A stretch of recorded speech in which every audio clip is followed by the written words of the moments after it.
नमस्कार दोस्तों, स्वागत है मेरे YouTube चैनल हॉरर अड्डा में।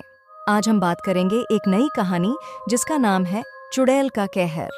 ये कहानी को भी मैं 3 भागों में अपलोड करूंगी। ये पहला पार्ट है, बाकी पार्ट के लिए चैनल को सब्सक्राइब कर लीजिए। तो कहानी शुरू जयंत करते कुमार हैं। 20 वर्ष का नवयुवक है और शारीरिक रूप से पतला है लेकिन कमजोर नहीं है। इसकी हाइट 5 फुट 3 इंच की औसत ऊंचाई थी।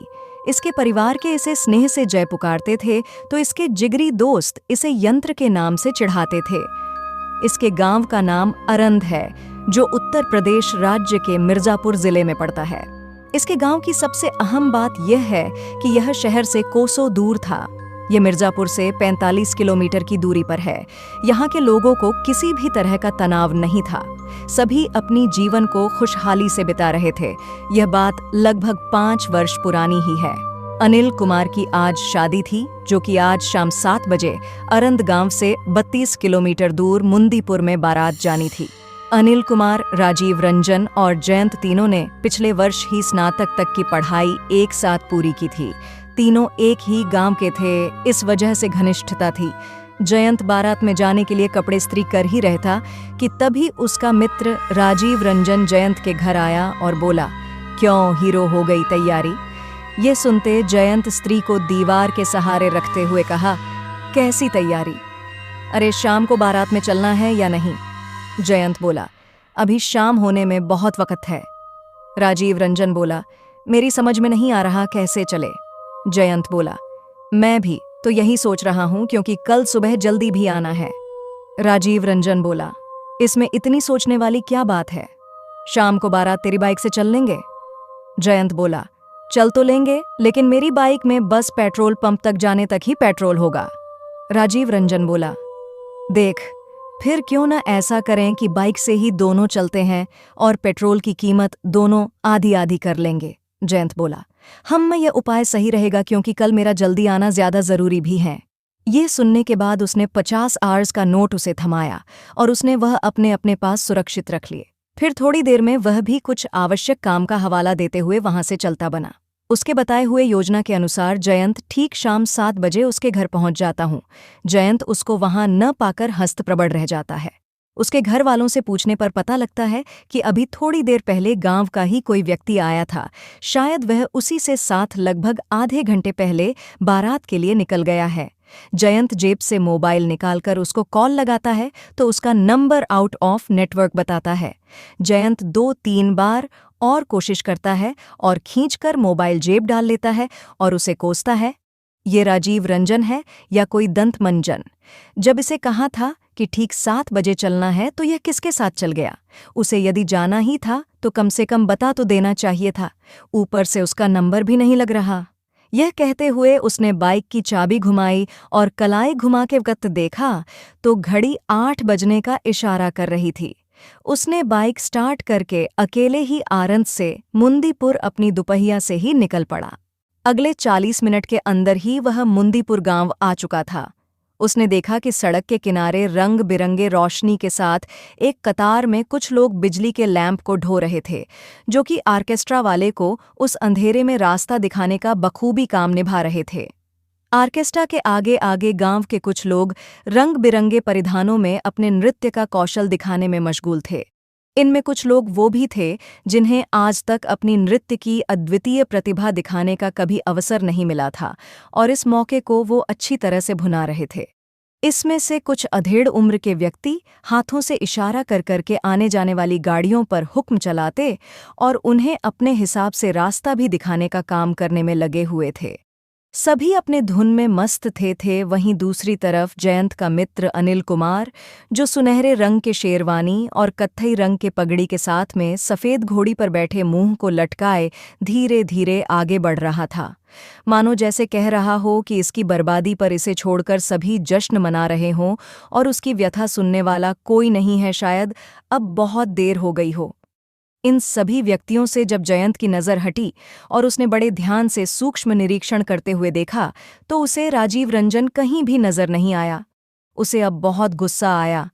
उसने अब अपनी बाइक को निर्धारित गंतव्य पर लगाया और उसे एक बार फिर कॉल करके उसका जायजा लेना चाहा। वह जेब से मोबाइल निकाला तो देखकर दंग रह जाता है कि उसका मोबाइल स्विच ऑफ था।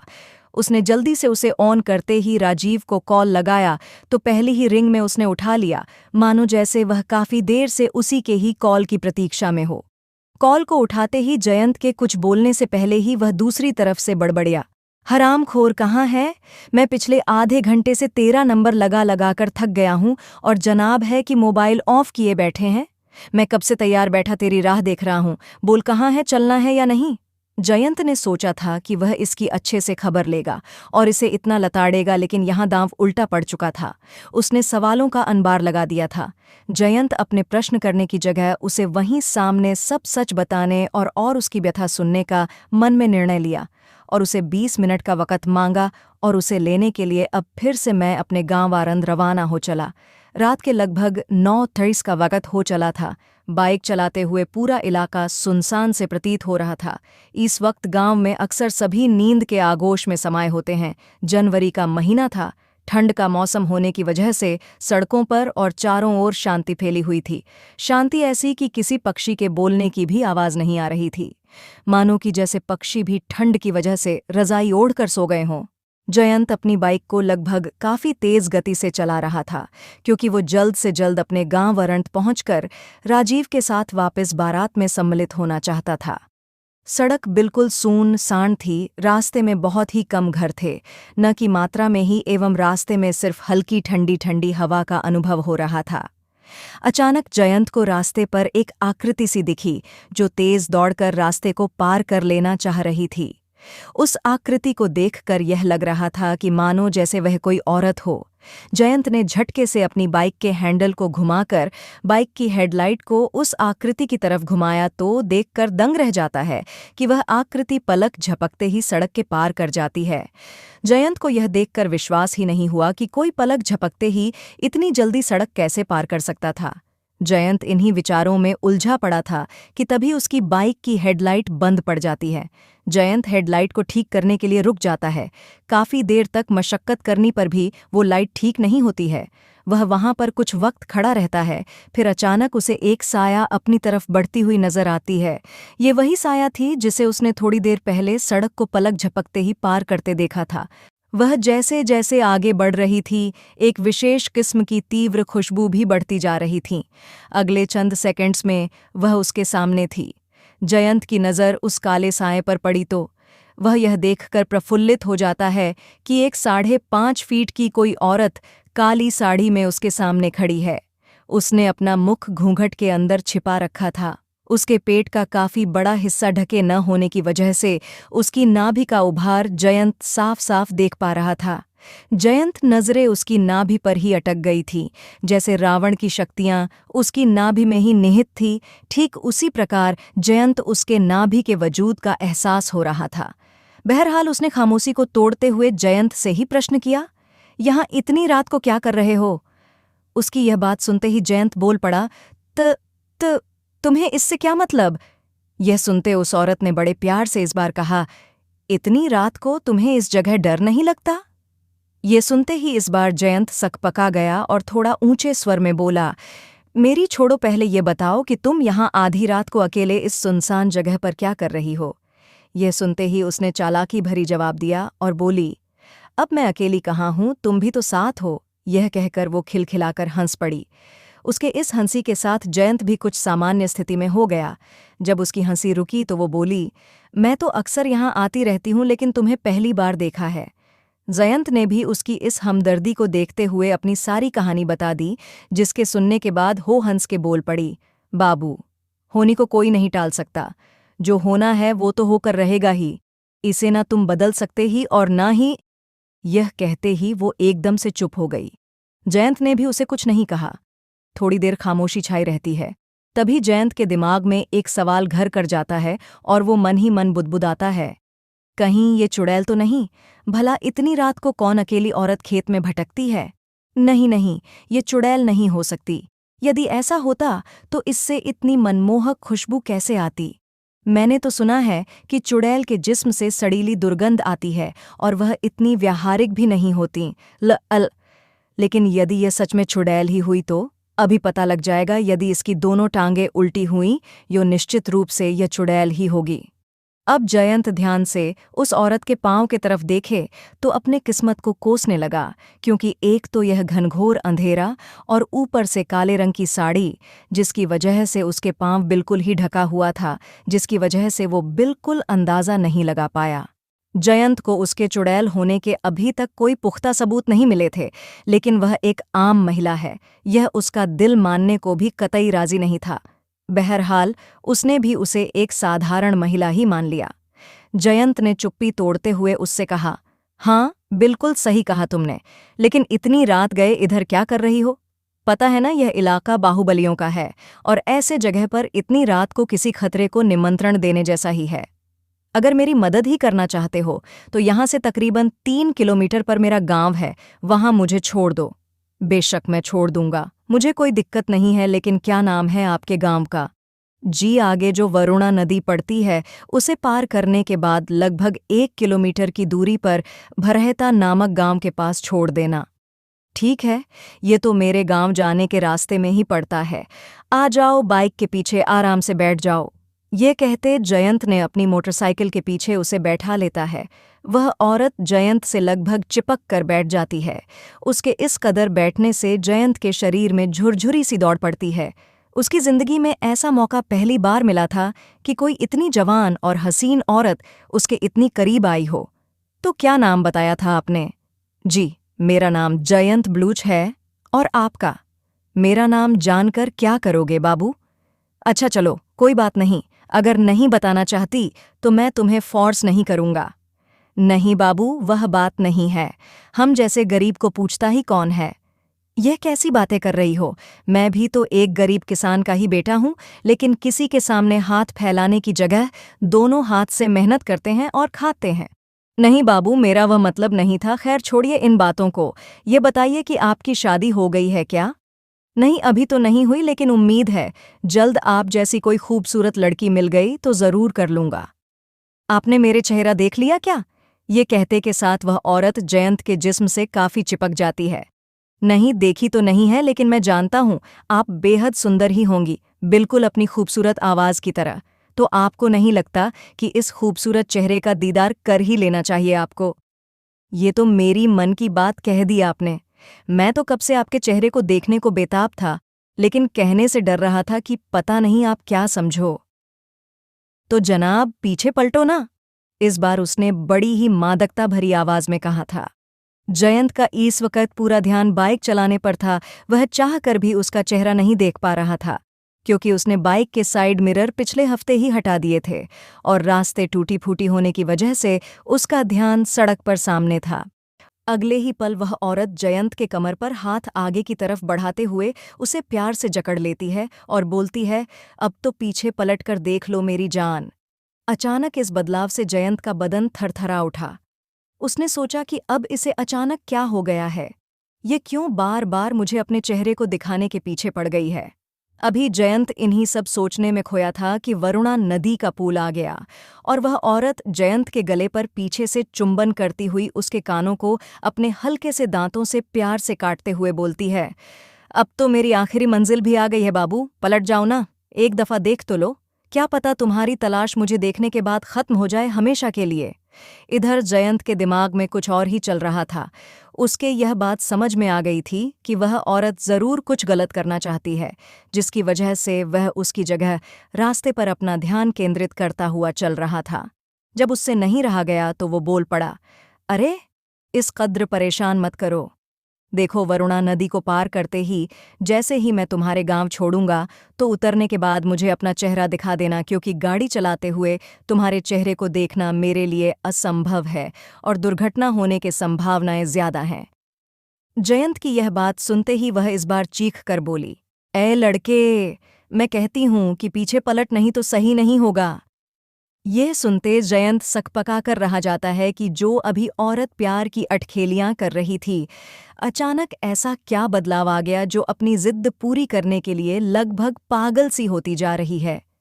अभी जयंत यह सोच ही रहे था कि फिर उस औरत की बहुत तेज चीखने की आवाज आई।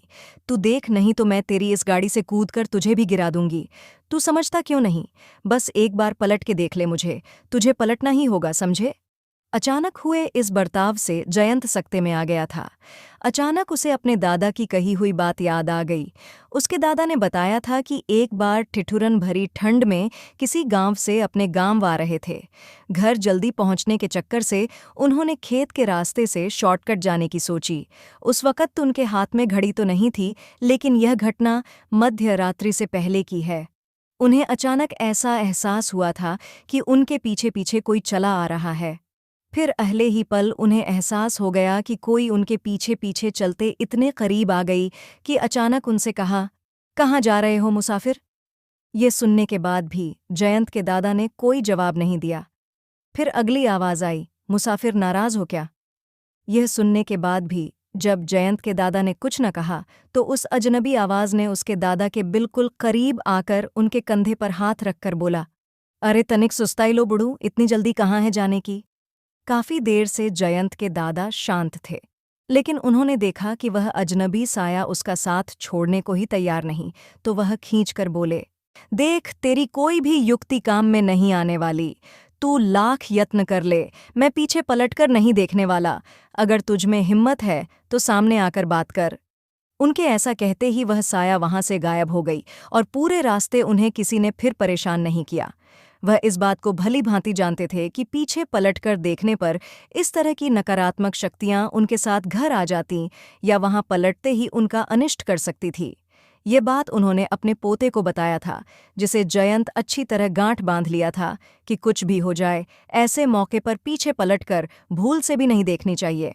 जयंत अब यह भली भांति जान चुका था कि यदि उसने पीछे पलटकर नहीं देखा तो वह बुरी शक्तियां उसका बाल भी बांका नहीं कर सकती।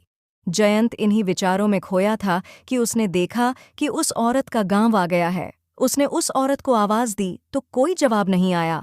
उसे एहसास हुआ कि जरूर कुछ दाल में काला है। जैसे ही वो पलटकर देखता है तो स्तब्ध रह जाता है। पीछे कोई भी मौजूद नहीं था। उसने आजू बाजू अपने सिर को घुमाकर देखा, लेकिन जहां जहां तक उसकी नजरें गईं वहां तक सिवाय सन्नाटे के कुछ भी हासिल न हुआ। उसने मोटरसाइकिल को फरारी की इंजन की तरह भगाता हुआ हनुमान चालीसा पढ़ने लगा। जय हनुमान ज्ञान गुण सागर, जय कपीस तिहु लोक उजगर, रामदूत अतुलित बलधामा, अंजनी पुत्र पवन सुतनामा। अब वह उस अजनबी हसीना के गांव से काफी आगे आ चुका था। उसके मन में अभी भी ख्याल आया रहे थे कि आखिर वह औरत कौन थी। अचानक उसे ऐसा क्या जो गया जो मुझे पीछे पलटकर देखने को मजबूर कर रही थी? क्या वह सच में चुड़ैल या कोई बुरा साया था, जैसा कि एक दफे दादाजी का भी सामना हुआ था? जिस तरह से वह मोटरसाइकिल को बिना रुके गायब हुई, उससे तो यही लगता है कि वह हो न हो चुड़ैल ही थी। जयंत के दिमाग में बस यही सब उटपटांग विचार आए जा रहे थे।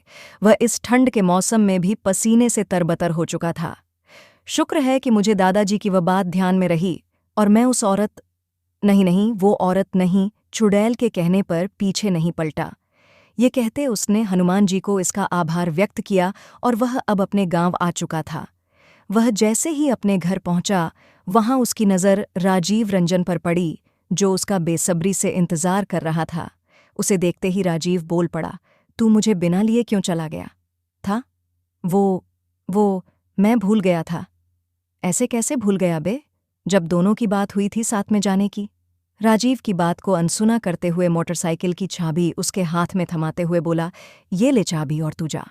तो राजीव उसके हाथ के स्पर्श मात्र से चौंक जाता है और बोलता है, अरे तेरा बदन इतना ठंडा कैसे है और तू इस ठंड में भीगा कैसे है? तबीयत ठीक तो है ना तेरी? इतना सुनने के बाद जयंत बिना कुछ जवाब दिए अपने कमरे के दरवाजे को बंद करके अंदर चला जाता है। राजीव के कुछ समझ नहीं आया कि वह इस तरह से अजीब हरकतें क्यों की होगी। राजीव वहीं खड़े खड़े खुद से बड़बड़ाता है, ये जयंत को क्या हुआ? ये फिर अपने नाम के अनुरूप किसी यंत्र की तरह बिना किसी कारण के बिगड़ जाता है। उसका शरीर ठंडा और पसीने से तारबतर था। मुझे तो लगता है जरूर इस बार भी ये वहां शादी में किसी से लड़ झगड़ कर आया होगा। खैर कोई बात नहीं, कल उससे उसके हालात जान लूंगा। मुझे अब जल्द वहां शादी में जाना होगा, नहीं तो मुझे खाली पेट ही सोना पड़ेगा। ये कहते के साथ उसने मोटरसाइकिल में चाबी घुमाकर स्टार्ट करते हुए अपने दोस्त के बारात की ओर रुख करता है। लगभग 15 मिनट में ही वह वरुणा नदी के समीप आ जाता है। उस पुल के खत्म होने के बाद वहां से 3 रास्ते तीनों दिशाओं की तरफ जा रही थी। वह इस रास्ते की तरफ बहुत कम आया था, जिसकी वजह से उसके समझ में नहीं आ रहा था कि अब उसे कौन सा रास्ता पकड़ना चाहिए। वह वहीं उस 3 मुहने पर खड़ा होकर माइलस्टोन मील का पत्थर पड़ने लगा कि तभी उसे किसी की छाया दिखती है जो कि एक झटके से ही सड़क को क्रॉस कर जाती है। उस साया के गुजरते ही उसकी बाइक की हेडलाइट अपने आप ऑफ हो जाती है। ये देखकर वह और भी घबरा जाता। वह डरकर अपनी मोटरसाइकिल को साइड स्टैंड पर खड़ा करके मील के पत्थर के पीछे दुबक जाता है। वह देखता है कि उस साए के हाथ में लालटेन जल रही है और वह उसी की तरफ आ रही है। वह आदत के अनुसार फिर खुद से बड़बड़ाता है, ओह ये कैसे संभव हो सकता है? कोई व्यक्ति पल भर में सड़क कैसे पार कर सकता है, वो भी हाथ में लालटेन लिए? अभी उसने यह कहा ही था कि वह साया ठीक उसके सामने थी। काले रंग की साड़ी से वह औरत सिर से पांव तक ढकी हुई थी। उसका घूंघट इतना लंबा था कि उसकी छाती तक आ रहा था, जिसकी वजह से चेहरा देखना असंभव ही था। उसके समीप आते ही राजीव को ठंड अब ज्यादा महसूस होने लगी थी। यह वही साया थी जिसका थोड़ी देर पहले जयंत सामना कर चुका था। एक रात में इस चुड़ैल को अपना दूसरा शिकार मिला था।